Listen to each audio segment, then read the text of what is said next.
Hello learners, I welcome you all to this class, and topic for today's discussion is evolution of marketing. This is basically a part of our AMK course, AMK 01 course under BCom General Program, and under BCom CBCS it is a part of the course code BCOE-142, and the name of the subject is marketing. So let us quickly see what all are we going to discuss, right, in this particular session. So first we'll try to understand what market is, then we'll try to learn what is marketing, then we'll go to evolution gradually, and we'll learn about production concept of marketing, product concept of marketing, selling concept of marketing, and societal concept of marketing. So before we actually go to the core discussion, that is evolution of marketing, let us quickly understand what is a market. If you talk to someone, if you talk in a common parlance, if you talk of a market, people will say that yes, it is a place where there are buyers, there are sellers, and they meet together, and buyers they buy things and sellers they sell things. So that is a market. We have seen the kind of transition in the concept of market also if we see the development of the market over the period of time. So we are trying to define market here in two senses. One is the traditional sense and the other is modern sense. So we'll see first what is a market in traditional sense.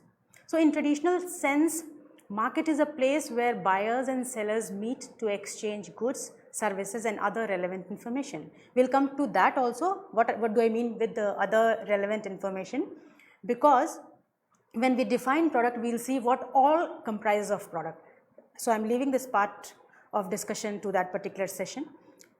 Second, we see that in traditional sense, market is a physical place. So a physical existence is necessary, is important. So there's a place where sellers are already there, or sellers come and then buyers also come, they meet together, and then there is some transaction which is taking place between them.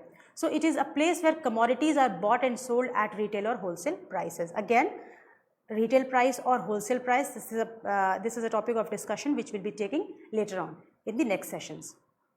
Thus we can say in traditional sense that market is thought to be a place consisting of a number of big and small shops, stalls and even hawkers selling various types of goods and services. So this was market in traditional sense. But friends, with the advent of information technology revolution, we have seen the face of market, the whole concept of market or definition of market is being changed. Now it is not restricted to physical place only, right? So in modern sense, market may be virtual. Market refers to a market for a commodity or commodities. And again, when I say commodity, I am trying to tell both the commodities, tangible and intangible. Tangible commodities which are commonly known as goods, and intangible commodities which are known as services. In traditional sense, market refers to an arrangement whereby buyers and sellers, they come in close contact with each other directly or indirectly to sell and buy goods. They come in contact, but they don't need to meet physically, right? Buyers and sellers need not personally meet each other at a particular place. They may contact each other by any means such as telephone or telex, and there are various means through which they can contact or communicate to each other. In modern sense, market refers to the whole area of operation of demand and supply. It can be the entire world, it can be the entire globe. It refers to the conditions and commercial relationships that facilitates transactions between buyers and sellers.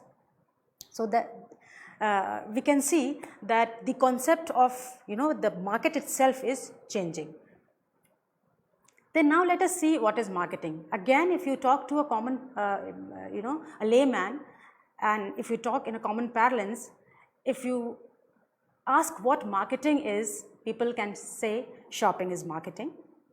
If you ask marketing experts, somebody can say it is a perspective, somebody can say it is a scheme, somebody can say it is a process. So likewise, you see that there is no single answer to this question, what is marketing? Why? Because the process of marketing, the entire functioning of marketing has seen a gradual change over the period of time. When I say gradual change over the period of time, in this session, we'll divide that period of time into two parts. One is pre-industrial revolution era and the other is post-industrial revolution era, right? So when we understand the evolution of marketing, then only we can understand what really marketing is and what all activities, comprise of marketing. So that is why in understanding evolution of marketing is very, very important. So you can understand marketing and you can strategize, you can devise your strategies accordingly. Whenever I try to explain evolution of marketing, I try to show it through a paradigm shift from CAT approach to care approach to scare approach. CAT is consumers are thing. Consumers are something and they need to be catered. Care is C-A-R-E, that is C for consumers, A for R for really and E for everything. So that is scare approach. And then the paradigm shift came to scare approach. Society and consumers are really everything, S-C-A-R-E. S for society, C for consumers, A for R for really and E for everything. So in the discussion, at the end of it, you will understand how this whole paradigm shift has taken place from CAT approach to care approach to scare approach. So let us quickly see what are the marketing evolution phases. As I said, I have divided the entire period, right? Between two parts. One is pre-industrial revolution era and the second is post-industrial revolution era, right? So if we again try to divide the post-industrial evolution era, we can see certain changes in the market dynamics. So those changes, gave concept to various approaches of marketing, and those can be classified as production concept, product concept, selling concept, marketing concept and societal marketing concept. Again, I would say, since I am telling again and again that we are dividing the era into two parts, one is pre-industrial revolution era and the other is post-industrial revolution era, let us see what was the scenario in pre-industrial revolution era, right? Since the time immemorial trade is taking place, commerce is there, right? When there was no medium of exchange such as money, then barter system was there in the market. So for the transaction, barter system was used. So barter system means use of one commodity for exchange of other commodity, right? So barter system was there. That had the two set of people or two parties, they'll meet together. They would have something to offer to each other, and that something would have some value also, right? And then they will offer to each. For instance, suppose I am a farmer, right, and I'm growing wheat, and somebody is an artisan, he or she is making baskets. So I want basket, I have surplus of wheat and the artisan has surplus of baskets. So if I need basket and this artisan needs wheat, according to the barter system, I'll give some wheat and take basket from the artisan. So that was barter system. But with the advent of money, again, the face of market changed, right? The style of marketing changed, right?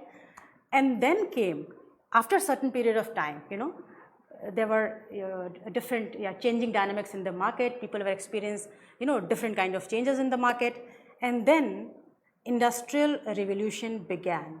And believe me, this industrial revolution changed the face of the whole world, and how we'll see. So the first concept that we are going to discuss is the production concept. Again, of the post-industrial revolution era, the four concepts are there: production, product, society, marketing and societal concept. So the very first concept that we are going to talk is industrial concept. Industrial revolution began, and industrial revolution led to huge production of goods or commodities, right? And when there was huge production of commodities, the supplies were also higher.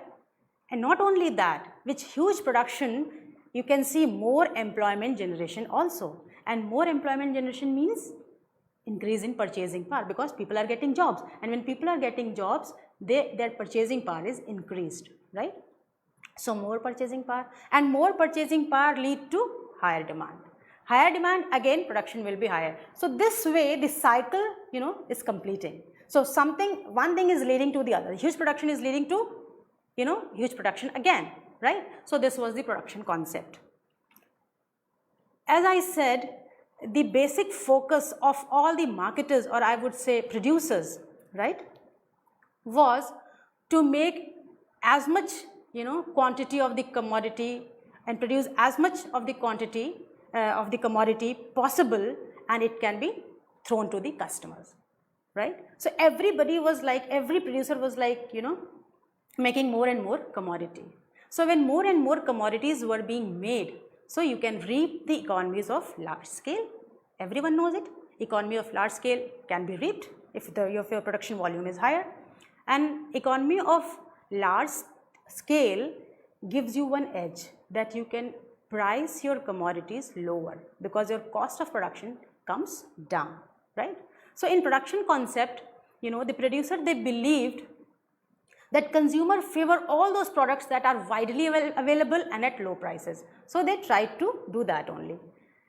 And as I said, with the advent of industrial revolution, this kind of philosophy, this kind of approach started taking place in the market, and it was applicable when there was no competition and market was dominated by sellers.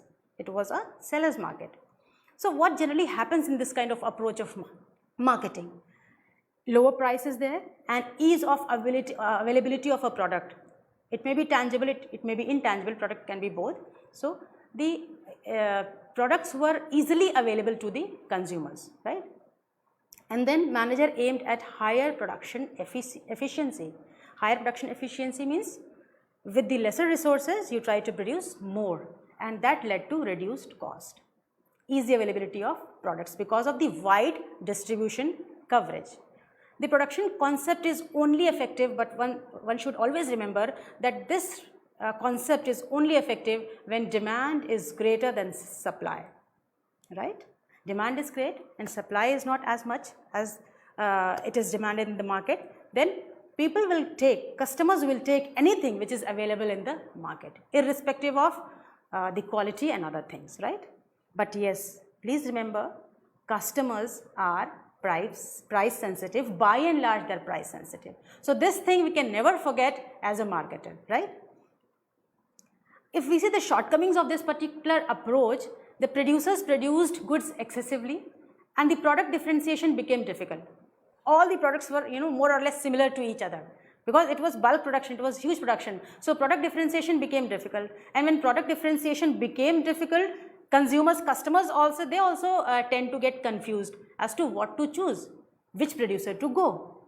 Lower quality of products were produced, because we wanted to keep the prices lower, the marketer wanted to keep the prices lower, so they had to compromise with the quality of products. That resulted into the less durability of the products. And then consumers started looking for good and quality products.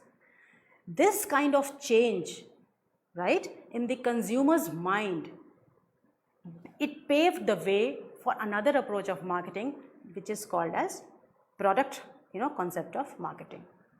So product concept of marketing, if we discuss, as I said, now this is the era, right, that consumer wanted to differentiate between them. They really wanted to see some kind of differentiation in the market in terms of quality also, in terms of the uniqueness of the product also. So they were looking for some kind of changes in the products. So this approach or this thought of the consumers, this market dynamism, they gave importance to the quality of product. Now producers, they tried to improve the quality of product because they understood unless they are going to improve the quality of product, they may not be able to stay in the market, number one, and compete with the rivals in the market. So the focus was now on making superior products. When I say superior products, that means they tried to be innovative in terms of product features. So innovative product features were given focus at that particular time. Insufficient attention to what do consumers really need and want. Please understand, consumer and customer, although there is a difference, but here for this session, I am taking both, as one and same. So they they assumed that consumer wants high quality of product, improved quality of product, uniqueness in the product, but they failed to understand, they failed to realize that what actually customers want. Do they want high quality of product? Were they ready to pay higher price also for the product? So this kind of problem started seeping in. It worked for a certain period of time. This approach of marketing worked, but after a period of time this kind of problem seeped in, right? And this paved way to, again, the other concept of marketing, right? So the shortcomings of this approach is no emphasis of marketing communication. All the focus was with the creating innovative product features, adding quality to the products. But how should you communicate? How do you communicate it to the customers? That is also important. How do the customers know that your product is different from the others? They did not give much attention to this. And this affected the reach of goods to the customers. Customers, they were not aware. An emphasis on quality of goods resulted in higher prices. And now the need was felt to aggressively communicate about the innovative product features. Then producers started realizing that we need to communicate to the customers that yes, we are there with this particular kind of product which is different from others, and it has certain added features, certain added quality which you would like to have. And even if the prices are higher, there is a genuine reason, and you as a customer would love to pay higher prices for this particular commodity. They needed to communicate it to the customers aggressively, and they could sense this. And this paved way for the other concept of marketing approach, that was the selling concept. Here the assumption was made that people don't buy products unless it is aggressively promoted, unless it is aggressively and efficiently communicated to the customers, customers won't come and buy your product. So the main focus of the manager was to inform, request or contact consumers to make them buy the product, right?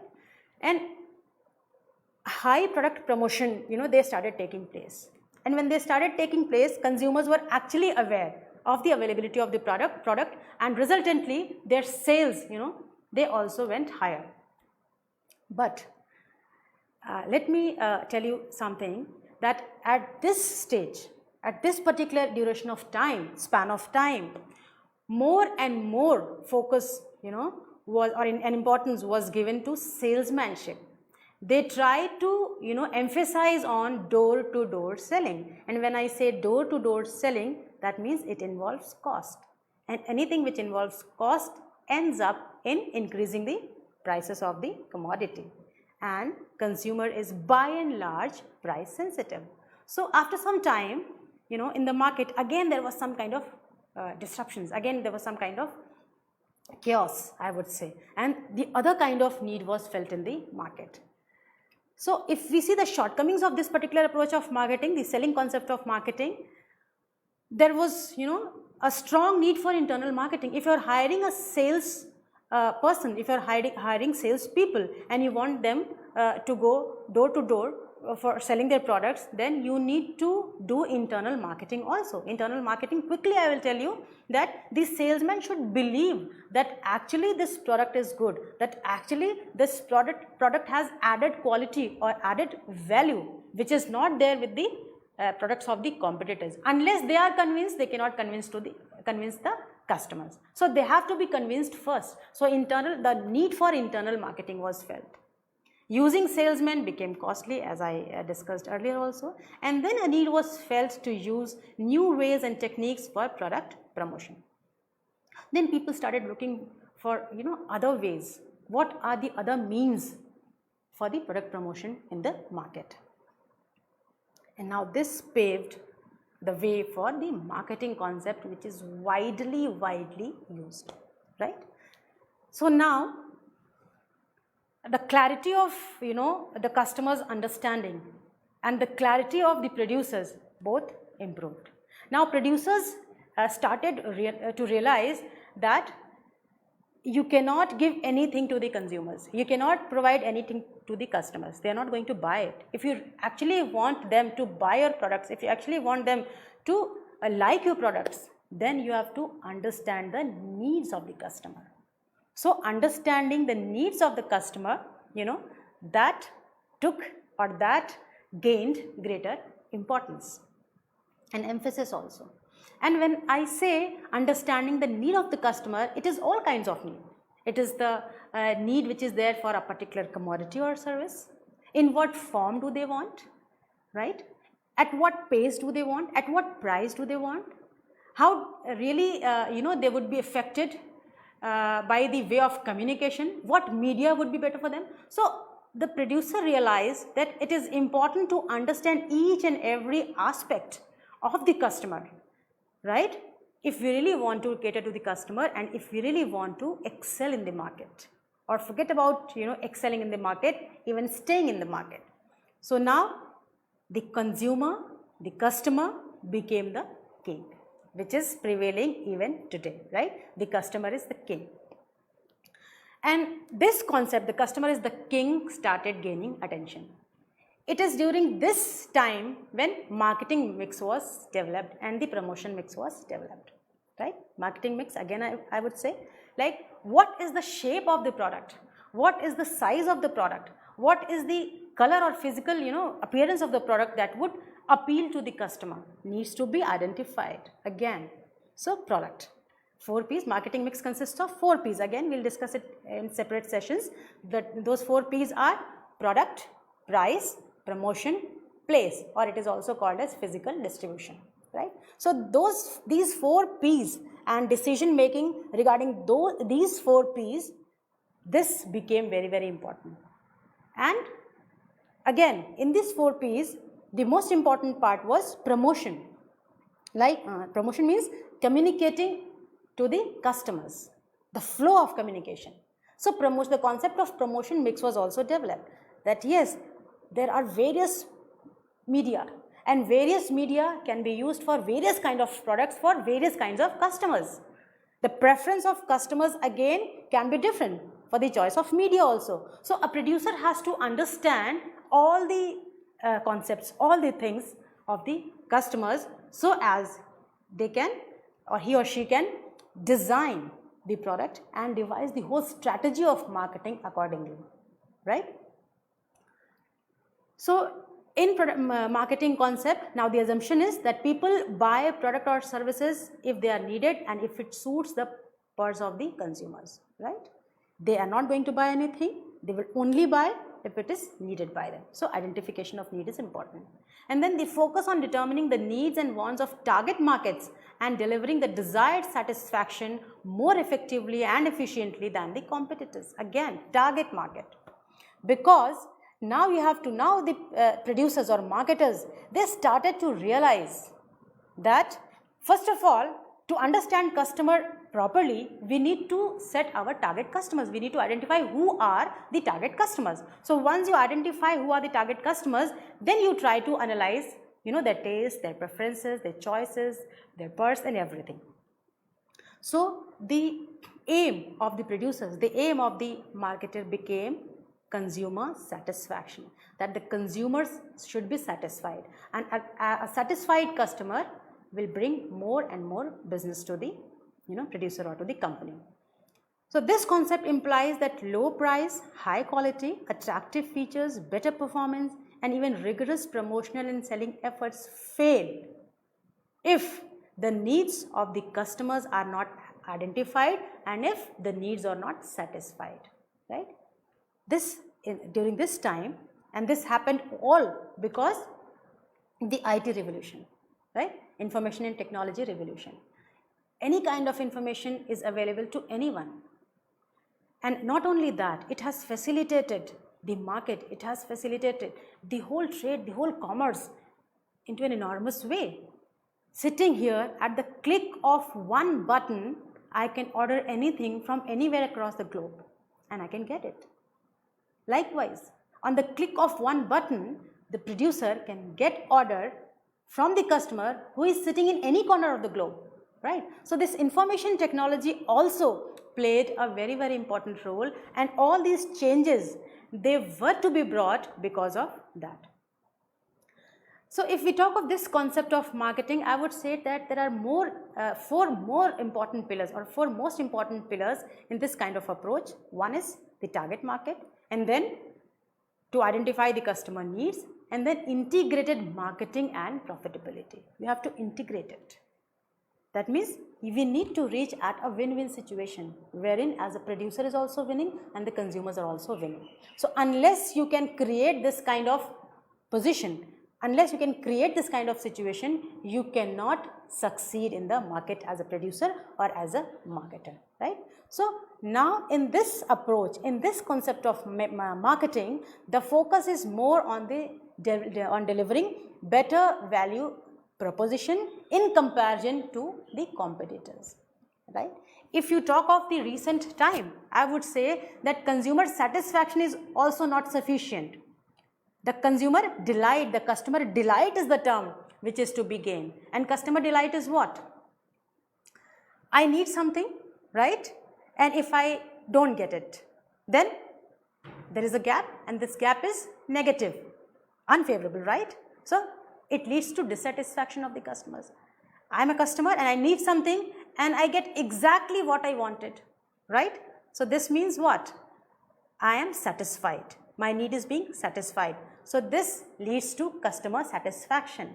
But imagine a situation where a customer needs something and what is being delivered to him or her is much more higher than what he was actually needing. So this will result into customer delight. So now the focus of the marketer is to gain that customer delight, right?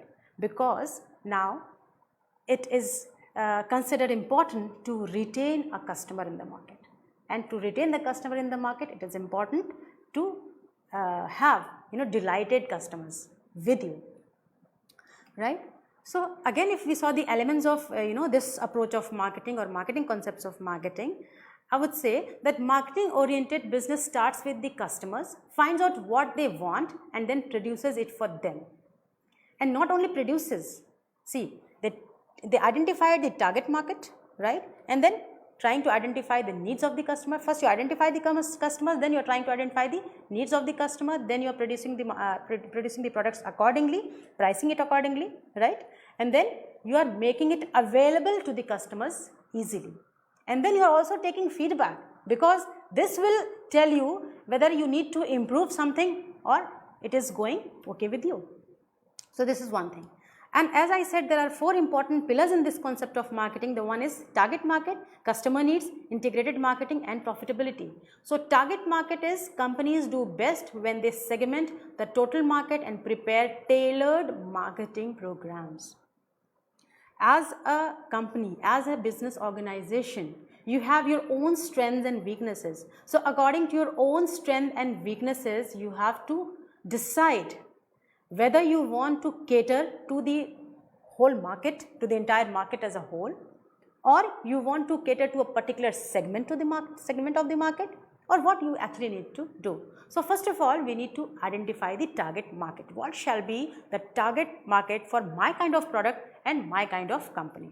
And then identifying customer needs. Third, integrated marketing, that is, management must integrate all its activities in order to develop programs to satisfy the customer wants. And again, not only satisfy but to delight the customer, right? And then profitability, because there is no free lunch in the world, right? We are talking commerce. So profitability is to be there. So the management must be guided by long range profit goals rather than being interested in quick sales. So that is also very, very important. And then gradually, with the changes in this scenario of the Mother Earth, we see the scenario of the society as a whole. Now there is a need which is felt to the more holistic kind of marketing, which is not only concentrating on the customer's delight, which is not only concentrating on identifying the needs and wants of the customers, but also understand and realize what society really needs and how the society can be better. What contribution you as a producer, you as a marketer can make to improve the society, right? So this paved way for societal marketing concept. So nowadays, every marketer, every producer is, working more or again by and large. The producers or marketers are working with this kind of concept, that is social marketing concept, right? Wherein along with the customers, the society's welfare is also given importance, right? So this is societal marketing concept. The aim now is being shifted from complete customer satisfaction to customer welfare as well as social welfare. And then marketers felt that they too can play a role in contributing for social welfare. So let us contribute. And the management focus is to now integrate the firm's resources and activities to develop program to meet these individual consumers or customers and social needs. So again, please let me clear one thing, that it is not that the production concept of marketing is vanished completely, or product concept of marketing is vanished completely, or selling concept of marketing is vanished completely. In different circumstances, in different situations, different approach of marketing is being used. But again, I would say that by and large, the societal marketing concept is in practice, which is also termed as holistic marketing, right? So these were the 4 phases of evolution of marketing, I would say. If we try to quickly summarize the whole evolution, I would say that in production concept, the aim was to reduce cost and profits will follow. That was the motto. In the second concept, that is product concept, a good product will sell itself, so focus on the quality. The third, selling concept or sales concept, aggressive sales tactics or aggressively pushing the products can work. And then came marketing concept, when the customer is the king notion got the attention, and then societal marketing concept, wherein the customers and society's well-being is utmost important. So now you can see the paradigm shift from CAT to care to scare. CAT, customers are thing, to care, C-A-R-E, C for customers, A for R for really, and E for everything. Customers are really everything. Customer became the pivotal, central point. To scare, not only customers, society, if society is there, customers will be there. So society and customers, S-C-A-R-E again, society and customers are really everything. So this is the whole paradigm shift which we have seen in the evolution of marketing. Before ending this session, I would like to give you some food for thought, so that in the next session when we are coming, you can come prepared and you will be able to debate or maybe send your queries on these particular topics, that is relationship marketing, borderless marketing and online marketing. It is not necessary that I am going to talk on these 2 topics in the coming session, but till the time we meet again, please try to look for the relationship marketing and the borderless marketing and how it is taking place in nowadays context. So see you next session. Happy learning.